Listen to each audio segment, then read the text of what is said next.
Dear students, welcome to the lecturer group. आज हम new 9th class chemistry PTB 2025 से chapter number 10 जो कि इन्वायरमेंटल केमिस्ट्री के बारे में इसके एक्सरसाइज को सॉल्व करेंगे। एमसीक्यू से स्टार्ट करते हैं। एमसीक्यू नंबर 1 है, which gases are responsible for green house effect. कौन सी गैसेज जो हैं वो ग्रीन हाउस इफेक्ट काज करने के लिए रिस्पॉन्सिबल होती हैं। तो हमें पता है कि इम्पोर्टेंट ग्रीन हाउस गैसेस जो हैं वो कार्बन डाइऑक्साइड है, मीथेन है और वाटर वेपर्स हैं। तो यहाँ पे अगर हम देखें तो सी ऑप्शन जो है इसमें कार्बन डाइऑक्साइड और मीथेन को जो है वो बताया गया है, लिखा गया है। तो हम सी ऑप्शन को मार्क करेंगे। एमसीक्यू नंबर 2 को देखें तो इसमें पूछा जा रहा है, indicate the source of sulphur which is responsible for the presence of oxides of sulphur in the atmosphere. इनमें से कौन सा जो एक्शन है या प्रोसेस है वो सोर्स है सल्फ़र का, ये हमने जस्ट आइडेंटिफाई करना है।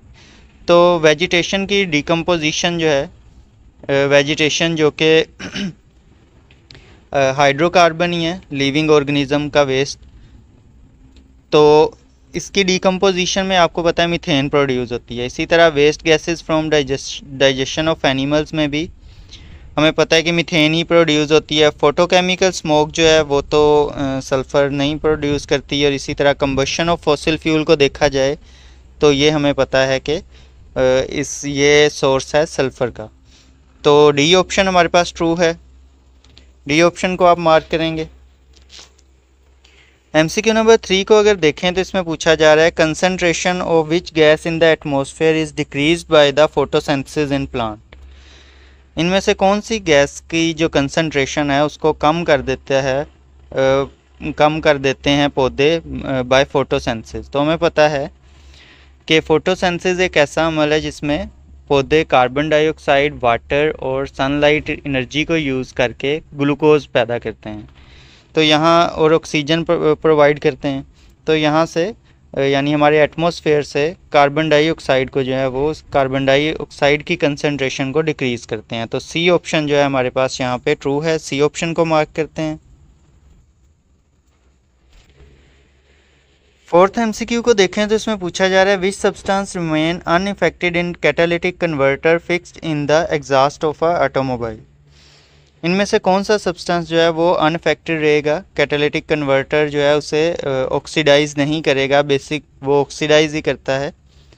जैसे कार्बन मोनोऑक्साइड है तो उसे कार्बन डाइऑक्साइड बना देता है। नाइट्रोजन ऑक्साइड को नाइट्रोजन और ऑक्सीजन में कन्वर्ट कर देता है।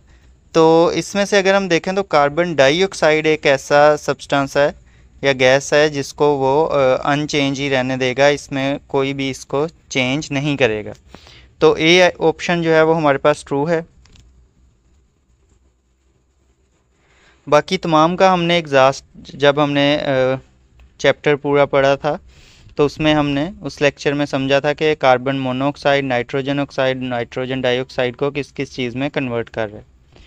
फिफ्थ एमसीक्यू को देखें तो इसमें पूछा जा रहा है, people of which age group are most affected by air pollution. इसमें से कौन सी एज ग्रुप के लोग जो हैं वो एयर पोल्यूशन से ज़्यादा मुतासिर होते हैं। तो both children and aged people जो है ये हमने पढ़ा था कि एयर पोल्यूशन से ज़्यादा इफ़ेक्टेड होते हैं। तो डी ऑप्शन इसमें आप मार्क करेंगे। 6 एमसीक्यू को देखें तो इसमें पूछा जा रहा है, in which area there is a greater possibility of acid rain. किस एरिया में ज़्यादा पॉसिबिलिटी होती है एसिड रेन होने की।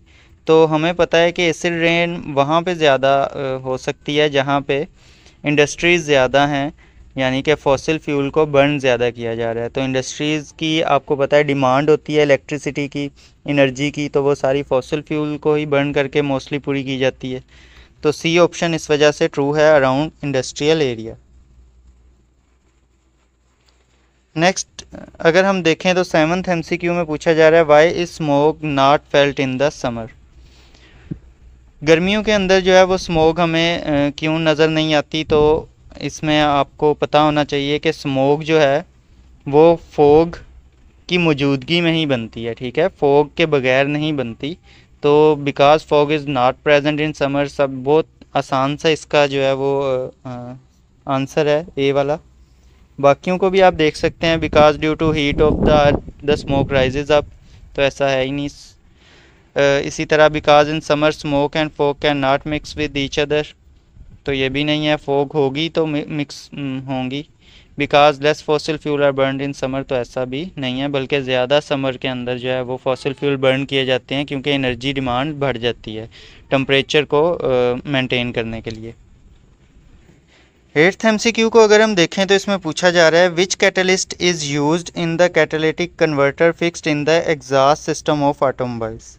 तो न्यू बुक्स तो बन गई हैं पीटीबी की, लेकिन अगेन कुछ फॉल्ट्स जो हैं वो नज़र आ रहे हैं। 9th चैप्टर में भी मैंने बताया था कि कैटालिटिक कन्वर्टर के बारे में ही एक जो था क्वेश्चन था, जिसमें हमने डिस्क्राइब करना था किस तरह से फंक्शन करता है, और वो 10वें चैप्टर से उसका आंसर मैंने आपको पॉइंट आउट करवाया था। इसी तरह ये जो अब 10वां चैप्टर है, इसमें ये वाला जो MCQ है ये 9th चैप्टर से आपने जो है वो सॉल्व करना है। इसका आंसर 9th चैप्टर में जहाँ पे कैटालिटिक कन्वर्टर का जिक्र है वहाँ पे दिया गया है, और ऑप्शन सी जो है ये ट्रू है हमारे पास। तो ऑप्शन सी में जो प्लेटिनम, पैलेडियम और रोडियम हैं, ये तीनों यूज़ होते हैं एग्जॉस्ट के अंदर एज अ कैटलिस्ट। नेक्स्ट अगर 9th MCQ को देखें तो which component are essential for the formation of photochemical smoke है। तो यहाँ पे नाम पे अगर आप फोकस करें, फोटोकेमिकल, फोटो मीन लाइट होता है, तो सनलाइट जो है यहाँ पे ऑप्शंस में से 2 में दी गई है, बी और सी में। और यहाँ पे अगर हम देखें तो मज़ीद फोटोकेमिकल स्मोक जो है, स्मोक के लिए वोलेटाइल ऑर्गेनिक कंपाउंड लाजमी है और नाइट्रोजन डाइऑक्साइड लाजमी है। कार्बन डाइऑक्साइड जो है उसका कोई रोल नहीं है, तो इस वजह से बी ऑप्शन जो है वो हमारे पास ट्रू है। लास्ट MCQ को देखें तो इसमें पूछा जा रहा है which gases contribute toward the formation of acid rain. तो एसिड रेन में आपको हमने जो है वो अक्सर देखा है कि नाइट्रोजन के और सल्फ़र के ऑक्साइड जो हैं वो इन्वॉल्व होते हैं, जो कि नाइट्रिक और सल्फ्यूरिक एसिड प्रोड्यूस करते हैं, नाइट्रस एसिड प्रोड्यूस करते हैं। तो यहाँ पे डी ऑप्शन जो है both the oxide of nitrogen and sulphur, ये करेक्ट है।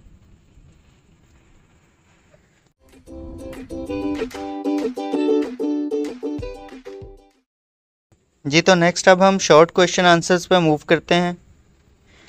फर्स्ट क्वेश्चन है हमारे पास, what is the main objective of environmental education. Environmental education का मेन ऑब्जेक्टिव क्या है।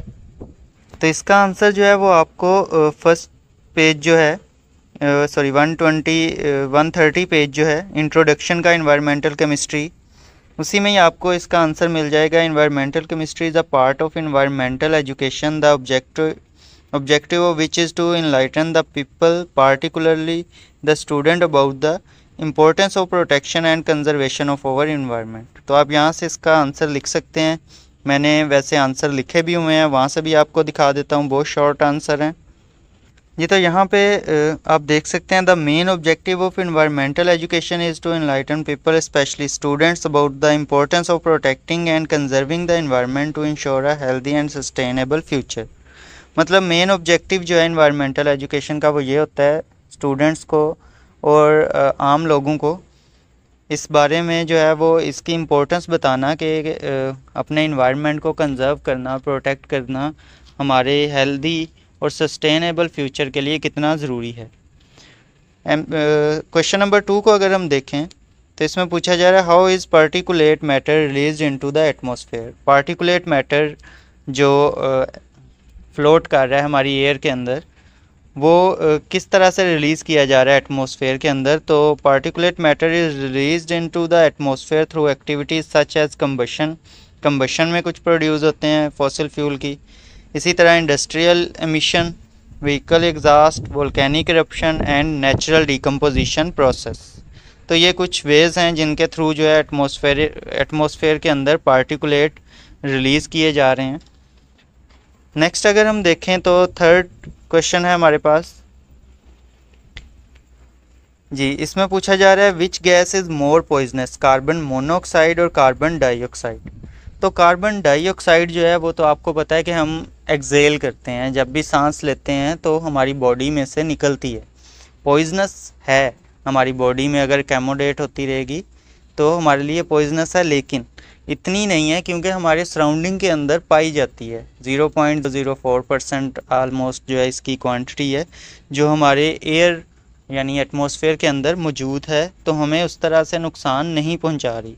लेकिन जो कार्बन मोनोऑक्साइड है, अगर आप इसकी बात करें तो ये पॉइजनस है कार्बन डाइऑक्साइड से। इसकी वजह क्या है कि ये बाइंड कर जाती है हीमोग्लोबिन इन ब्लड। ये वही रेड ब्लड सेल के अंदर जो मेन सब पिगमेंट है जो कि रेड ब्लड सेल के अंदर मौजूद होता है और ऑक्सीजन को अपने साथ बाइंड करवा के हर एक सेल तक जो है वो ब्लड के थ्रू ऑक्सीजन को पहुंचाता है। तो अगर ये कार्बन मोनोऑक्साइड हो तो वो उसमें ज़्यादा कैपेबिलिटी होती है हीमोग्लोबिन के साथ जो है वो बाइंड करने की, reducing it's oxygen carrying capacity and causing swear health issue और इवन डेथ, जिसकी वजह से आपको सफोकेशन टाइप फील होगी और आपकी डेथ भी हो सकती है। तो इस वजह से कार्बन मोनोऑक्साइड जो है वो ज़्यादा पॉइजनस इन दोनों गैसेस में से कंसीडर की जाएगी। नेक्स्ट अगर फोर्थ क्वेश्चन देखें तो इसमें पूछा जा रहा है how does acid rain affect forest. Forest को जो है एसिड रेन किस तरह से अफेक्ट कर रही है। तो acid rain damage forest by increasing soil acidity.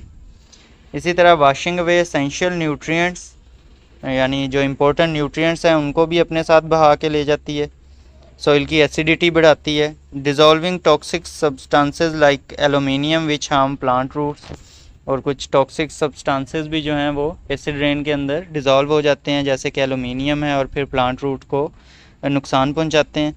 This weaken trees and make it difficult for new vegetation to grow. तो ये पहले से मौजूद ट्रीज़ के लिए भी ख़तरनाक है और जो न्यू वेजिटेशन ने ग्रो करना है, न्यू प्लांट्स ने, उनके लिए भी ख़तरात का मौजब बनती है। फिफ्थ क्वेश्चन को अगर हम देखें तो इसमें पूछा जा रहा है in what way does sulphur present in fossil fuel become dangerous. किस तरह से जो सल्फ़र फॉसिल फ्यूल के अंदर पाई जाती है वो हमारे लिए डेंजरस बन जाती है। तो sulphur in fossil fuel is dangerous as it release sulphur oxide during combustion. ठीक है, सल्फ़र डाइऑक्साइड एंड ट्राईऑक्साइड जो हैं वो कम्बशन के दौरान जब बर्निंग होती है फॉसिल फ्यूल की तो ये रिलीज़ होते हैं। These oxides combine with atmospheric moisture to form acid rain। और जब ये एटमॉस्फेरिक मॉइस्चर यानी कि जो वाटर के वेपर्स हैं उनके साथ रिएक्ट करती है तो एसिड्स, डिफरेंट एसिड जो हैं वो प्रोड्यूस करती है, जैसे नाइट्रस, नाइट्रिक और सल्फ्यूरिक एसिड, जिसकी वजह से एसिड रेन की फॉर्मेशन हो जाती है। Which harm plant, animal, human health and infrastructure. ये हमने आगे भी इसको डिस्कस किया हुआ है। तो अगर मैं अगेन आपसे कहूँगा अगर आपने पूरे चैप्टर की वीडियो नहीं देखी तो एक ही वीडियो के अंदर जो है वो पूरा चैप्टर एक्सप्लेन किया गया है, बड़े अच्छे से आपको समझ आ जाएगी, ज़रूर देखिएगा। नेक्स्ट अगर हम सिक्स्थ क्वेश्चन को अब हम देखें तो इसमें पूछा जा रहा है name any 3 major source responsible for green house effect. Green house effect में कोई 3 जो मेजर सोर्सेज हैं उनको एक्सप्लेन करें। तो ग्रीन हाउस इफेक्ट काज करने में सबसे पहले तो बर्निंग ऑफ फॉसिल फ्यूल है, जिसमें कोल, ऑयल और नेचुरल गैस को बर्न किया जाता है। और आपको पता है बर्निंग के नतीजे में हमेशा कार्बन डाइऑक्साइड गैस प्रोड्यूस होती है जो कि मेन ग्रीन हाउस गैस है। नंबर टू पे agricultural activities such as rice farming, life stock digestion, release of methane. तो नंबर 2 पे एग्रीकल्चरल एक्टिविटीज़ आ जाती हैं जिसमें हम क्रॉप्स वगैरह जैसे स्पेशली राइस वगैरह जो हैं, और इसी तरह जो हमारे फार्म्स होते हैं, गाय भैंसें वगैरह, वो एक अच्छी खासी मिकदार में मीथेन गैस प्रोड्यूस करते हैं, तो जिसकी वजह से ये भी एक इम्पोर्टेंट ग्रीन हाउस गैस है। तो ग्रीन हाउस इफेक्ट होता है। नंबर 3 पे डिफॉरेस्टेशन है which reduce the absorption of carbon dioxide through photosynthesis. आपको पता है कि फोटोसेंसिस में कार्बन डाइऑक्साइड, वाटर और लाइट एनर्जी जो है वो यूटिलाइज होती हैं और ग्लूकोज प्रोड्यूस होता है। तो अगर डिफॉरेस्टेशन होगी, पौधों को काटा जाएगा, तो उसके नतीजे में कार्बन डाइऑक्साइड की एब्जॉर्प्शन कम होगी, तो ये भी जो है वो सोर्स बन जाएगा ग्रीन हाउस इफेक्ट का। 7th क्वेश्चन है how is wind energy useful for us. Wind energy जो है वो किस तरह से हमारे लिए यूज़फुल है। अगर हम इसको देखें तो wind energy is renewable source use to generate electricity. अब रीन्यूएबल सोर्स का मतलब होता है ऐसा सोर्स जो कभी ख़त्म नहीं होगा, नेवर डिप्लीट। ठीक है, ये डिप्लीट नहीं होता, ये कभी ख़त्म नहीं होता, जितना आप चाहें यूज़ करें, ये इसको रीफ़िल नहीं करना पड़ता। फॉसिल फ्यूल की तरह, फॉसिल फ्यूल जो हैं वो अगर आप उनको यूज़ करेंगे तो वो एक दिन ख़त्म हो जाएंगे। नंबर 2 पे इसका ये भी फ़ायदा है कि ये पोल्यूशन काज नहीं करता। जिस तरह फॉसिल फ्यूल जो हैं वो पोल्यूशन काज करते हैं, तो ये रीन्यूएबल एनर्जी सोर्स जो हैं ये पोल्यूशन जो है ना होने के बराबर ही काज करते हैं। It reduce reliance on fossil fuels, minimize greenhouse gas emission and help combat air pollution। तो ग्रीन हाउस गैस एमिशन भी नहीं होता क्योंकि इसमें कार्बन डाइऑक्साइड प्रोड्यूस नहीं होती और इसके साथ साथ एयर पोल्यूशन भी काज नहीं करता। तो ये हमारे शॉर्ट क्वेश्चन आंसर्स हो गए हैं। अब हम नेक्स्ट जो है वो CRQs को डिस्कस करते हैं। ये तो CRQs को अगर हम देखें तो पहला है, how is excessive use of insecticide and pesticide harmful for bird. किस तरह से जो हम इंसेक्टिसाइड, इंसेक्ट किलर और पेस्टिसाइड, पेस्ट किलर यूज़ करते हैं, मेडिसिन वगैरह और खादें वगैरह, वो किस तरह से हार्मफुल हैं बर्ड्स के लिए। तो इसको एक्सप्लेन करते हैं। जी तो यहाँ पे आप देख सकते हैं कि excessive use of insecticide and pesticide contaminate water and soil entering the food chain, जिसकी वजह से वो फूड चेन के अंदर अब एंटर हो जाती हैं, यानी कि या तो वाटर के थ्रू पौधों में चले जाएंगी या सॉइल के न्यूट्रिएंट्स के थ्रू पौधों के पार्ट बन जाएंगी पौधों का। Birds ingest these toxic chemical through food and water, और जब उसी वाटर को या फूड को बर्ड्स यूटिलाइज़ करेंगी तो ये जो हैं उनके अंदर भी मूव कर जाएंगी, लीडिंग टू पॉइजनिंग, और पॉइजनिंग प्रोड्यूस करेंगी। और बहुत बड़ा जो इशू होता है वो है रिप्रोडक्टिव इशू। ठीक है, इनके रिप्रोडक्शन जो है ना वो बहुत अफेक्ट होती है। एग्स जो हैं उनकी फॉर्मेशन वगैरह डिस्टर्ब हो जाती है, जिसकी वजह से एक अच्छा खासा डिक्लाइन देखा जाता है बर्ड की पॉपुलेशन में। तो ये इसके इंसेक्टिसाइड और पेस्टिसाइड्स के हार्मफुल इफ़ेक्ट्स होते हैं बर्ड्स के ऊपर। नंबर 2 है, percentage of carbon dioxide in air is only 0.04%, then how does it become harmful for the ecosystem. कहना ये चाह रहे हैं कि जो कार्बन डाइऑक्साइड की परसेंटेज है, अगर आप देखें बाकी गैसेस के निस्बत, जैसे ऑक्सीजन है वो 21% है आलमोस्ट, और इसी तरह नाइट्रोजन जो है वो 78%। तो इस लिहाज से कार्बन डाइऑक्साइड जो है वो ऑलरेडी बहुत कम है परसेंटेज में, लेकिन फिर भी इसे इतना हार्मफुल क्यों कंसीडर किया जाता है, तो इसको हमने एक्सप्लेन करना है। Aldous carbon dioxide constitute only 0.04% of the atmosphere, its accumulation from burning fossil fuel and deforestation enhance the greenhouse effect। चाहे मिकदार बहुत कम है, लेकिन कुछ पॉइज़न जो हैं वो कम मिकदार में, अब जैसे सांप का जहर है वो बहुत कम मिकदार में भी इंसान को मारने के लिए काफ़ी होता है। तो ये कम मिकदार में है, लेकिन थोड़े से भी इसका इंक्रीज़ जो है वो बहुत जानलेवा इफ़ेक्ट जो है अपने अंदर रखता है। तो और हम इसको जो है वो बढ़ा रहे हैं इस मिकदार से भी, by burning of fossil fuel और deforestation. This cause global warming leading to climate change, rising sea level and disturb ecosystem, जिसकी वजह से जो है ग्लोबल वार्मिंग भी हो रही है, क्लाइमेट चेंज भी हो रहा है, सी लेवल राइज कर रहे हैं, डिस्टर्ब हो रहा है इकोसिस्टम। और आपको पता है कि इकोसिस्टम अगर तबाह हो जाएगा तो स्पीशीज़ के ज़िंदा रहने के, सर्वाइवल के चांसेस भी डिक्रीज़ हो जाएंगे। तो आल्दो इसकी परसेंटेज कम है, लेकिन मिनिमम सा चेंज भी इसके अंदर जो है वो इतने डिज़ास्ट्रस इफ़ेक्ट जो है वो पैदा करता है, climate change, rising sea level और इकोसिस्टम को डिस्टर्ब करना। थर्ड CRQ को देखें तो इसमें पूछा जा रहा है, why do only some pollutant gases present in atmosphere cause greenhouse effect while other do not। क्यों कुछ खास गैसेस ही जो हैं वो ग्रीन हाउस गैसेज कंसीडर की जाती हैं, बाकी गैसेस जो हैं वो मौजूद हैं एटमॉस्फेयर के अंदर लेकिन वो ग्रीन हाउस इफेक्ट काज नहीं करती। तो only gases that can absorb and trap infrared radiation contribute to green house effect. तो ग्रीन हाउस गैसेस में की कैटेगरी में आने के लिए ये ज़रूरी है कि वो गैस इंफ्रारेड रेडिएशन को जो है अब्जॉर्ब करे या ट्रैप करे। तो इसमें जो है कार्बन डाइऑक्साइड, मीथेन और वाटर वेपर जो है ये इम्पोर्टेंट हैं, लेकिन जो नाइट्रोजन, ऑक्सीजन जो हैं ये ऐसा अब्जॉर्प्शन नहीं शो करती, that's why they are not called green house gases. Next जो फोर्थ क्वेश्चन है, अगर इसमें देखें तो इसमें पूछा जा रहा है, how can you reduce the emission of carbon monoxide present in the gases emitted by the burning of fuel in automobile engine.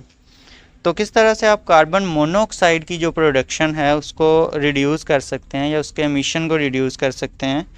तो डिफरेंट वेज हैं। नंबर 1 है यूज़ कैटालिटिक कन्वर्टर इन व्हीकल्स एग्जॉस्ट सिस्टम। अभी हमने इसको जो है वो detail में पढ़ा भी था। नंबर 2 है ensuring complete combustion of fuel bye maintaining engine. अब ये कंप्लीट कंबशन अगर होगी, इनकम्प्लीट कंबशन जब होती है यानी ऑक्सीजन पूरा सप्लाई नहीं हो रहा होता तो कार्बन मोनोऑक्साइड प्रोड्यूस होती है। लेकिन अगर कंप्लीट कंबशन हो तो उसके नतीजे में कार्बन डाइऑक्साइड प्रोड्यूस होती है और कार्बन मोनोऑक्साइड प्रोड्यूस नहीं होती। स्विचिंग टू क्लीनर फ्यूल और इलेक्ट्रिकल व्हीकल्स। अब आप रिन्यूएबल एनर्जी रिसोर्सेज यूज़ कर लें या इलेक्ट्रिकल व्हीकल्स वगैरह, तो उससे भी आपका कार्बन मोनोऑक्साइड की प्रोडक्शन जो है वो रिड्यूस हो जाएगी। 5th क्वेश्चन को अब हम देख लेते हैं। इसमें पूछा जा रहा है mention 3 different ways in which solar energy can be useful for us.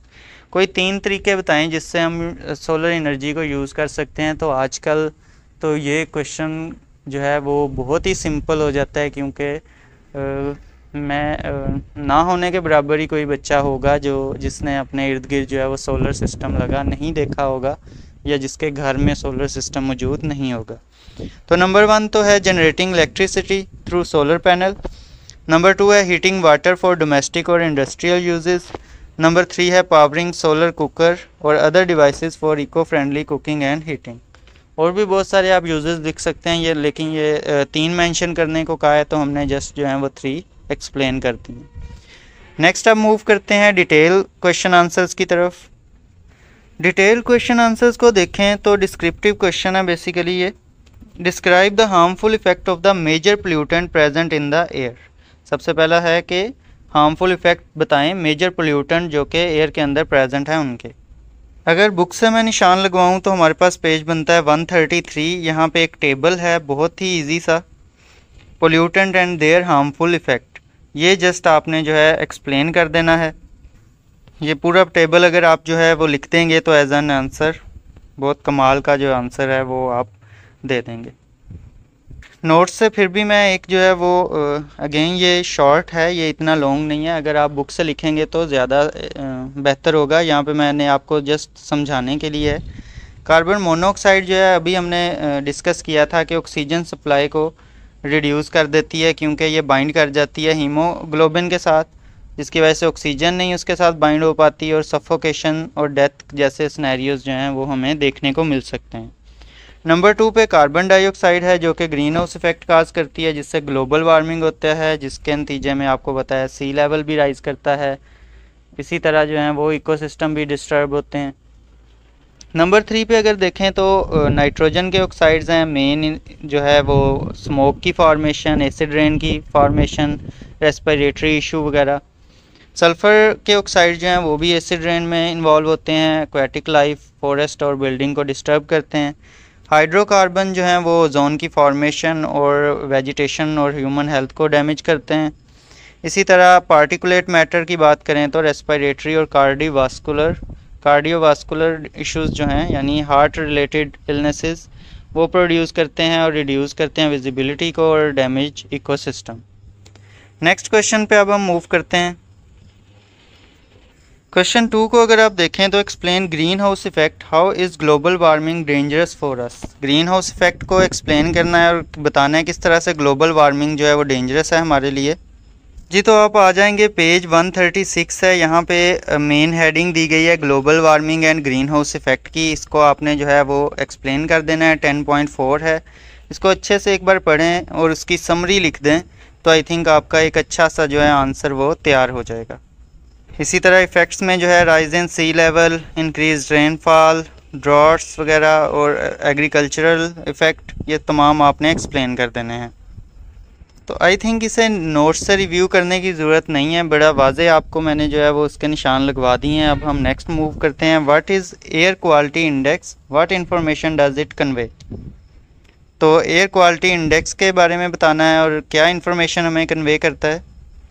Page आपके पास बनता है 141, यहाँ पे लिखा है how to avoid harmful effect of air pollution. इसमें जो है यहाँ से एयर क्वालिटी इंडेक्स को आपने एक्सप्लेन करना है और और यहाँ तक आप अगर लिख देंगे तो ये भी इनफ है। नेक्स्ट अब देखते हैं। नेक्स्ट है हमारे पास who are high risk groups and why is pollution more dangerous for them. High risk groups किन के लिए जो है एयर पोल्यूशन ज़्यादा रिस्क है, हमने पढ़ा भी था बच्चों और बूढ़ों के लिए। तो इसका आंसर मैं आपको पॉइंट आउट करवाता हूँ। अगेन इसका आंसर भी पेज 141 पे ही आप पाएंगे और एयर क्वालिटी इंडेक्स वाले में ही आप जाएंगे तो यहाँ पे लिखा होगा, यहाँ से आप शुरू कर सकते हैं। As the AQI number increase so does the risk of health and AQI over 300 is considered hazardous. Children under 18, adult over 65, people with chronic heart or lung diseases and diabetic people are high risk groups. तो ये आपने यहाँ तक explain कर दिया और आगे आप यहाँ तक एक्सप्लेन कर देंगे तो ये आपका आंसर बन जाएगा। लास्ट हमारा जो क्वेश्चन है उसमें पूछा जा रहा है describe 3 strategies to address environmental issues. Book के अंदर ही इनको एक्सप्लेन किया गया है लेकिन ज़रा डिस्पर्स्ड है तो मैंने एक जगह पे यहाँ पे इकट्ठा कर दिए।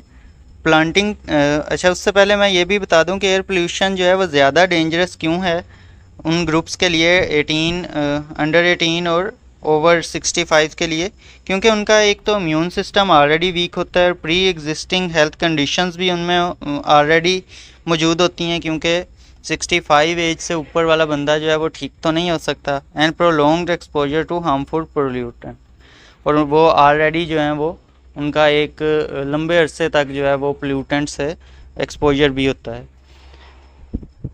लास्ट क्वेश्चन पे आते हैं प्लांटिंग ट्रीज़। अब आई थिंक हर बच्चा जो 9th क्लास में आ जाता है वो दरख्त लगाने पे एक मजमून लिख सकता है। तो आपके पास ये हेडिंग है एक, अब आपने इसमें जो है वो सारे फ़वाइद जितने आपने बचपन से पढ़े हैं वो सारे एक्सप्लेन कर देने हैं प्लांटिंग ट्रीज़ की हेडिंग में, कि ट्रीज़ जो हैं वो ऑब्जर्व करते हैं कार्बन डाइऑक्साइड, फोटोसिंथेसिस करते हैं, रिड्यूस कर देते हैं पार्टिकुलेट मैटर क्योंकि उनके पत्तों के ऊपर जो है वो आके डिपॉजिट हो जाता है, and improve air quality.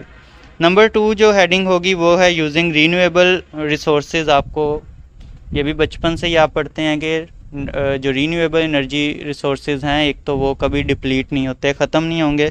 Number 2 जो है वो पोल्यूशन काज नहीं करते कोई ख़ास। नंबर 3 जो है उसमें आप कैटालिटिक कन्वर्टर जो आपने बुक में पढ़ा है उसी को एक्सप्लेन कर सकते हैं कि इंस्टॉल करें कैटालिटिक कन्वर्टर ताकि व्हीकल्स के एग्जॉस्ट में, ताकि ये harmful emission like carbon monoxide और नाइट्रोजन के ऑक्साइड जो हैं उनको ऑक्सीडाइज कर दे और कार्बन डाइऑक्साइड, नाइट्रोजन और ऑक्सीजन में कन्वर्ट कर दे, जिससे एयर क्वालिटी जो है वो इम्प्रूव होगी। तो ये थे हमारे तमाम क्वेश्चंस के आंसर। आई होप सो आपको समझ आया होगा सब कुछ। अगर आपको तमाम क्वेश्चन समझ आए हैं तो कमेंट ज़रूर कीजिएगा और पूरे चैप्टर की एक्सप्लेनेशन की वीडियो भी ज़रूर देखिएगा।